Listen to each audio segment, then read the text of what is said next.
సరిగ్గా లేదని వేల రూపాయల మందులు వేసుకుని ఏడుస్తున్న వాళ్ళు కోట్ల మంది ఉన్నారు. వేల పట్టున ఆకలేస్తోంది, సంతోషించు. దాహం వేస్తే మంచినీళ్లు లోపలికి వెళ్ళక మధ్యలో కన్నం పెట్టి గొట్టం పెడితే ముక్కులోంచి పోసుకుంటున్న వాళ్ళు ఉన్నారు. కుటుక్కు నీళ్లు తాగితే లోపలికి వెళ్తున్నాయి, సంతోషించు. రాత్రి తిని పడుకుంటే పొద్దుడికి కడుపులో పోట్లు వచ్చి జీర్ణం అవ్వక ఏడుస్తున్న వాళ్ళు లక్ష మంది ఉన్నారు. తిన్నది గుండ్రాయి అయినా సరే తెల్లారేటప్పటికి అయిపోతోంది, సంతోషించు.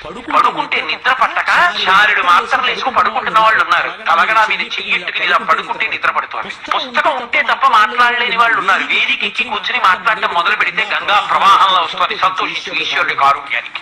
కొంతమంది కూర్చోలేని వాళ్ళు ఉన్నారు, కూర్చుంటున్నావు. నడవలేని వాళ్ళు ఉన్నారు, నడుస్తున్నావు. చూడలేని వాళ్ళు ఉన్నారు, చూస్తున్నావు. వినలేని వాళ్ళు ఉన్నారు, వింటున్నావు. ఈశ్వరుడు నీకు ఇచ్చిన దానికి ప్రతి క్షణం తృప్తితో ఓలలాడిపోవాలి. ఎన్ని మాటలు కృతజ్ఞత చెప్తావు.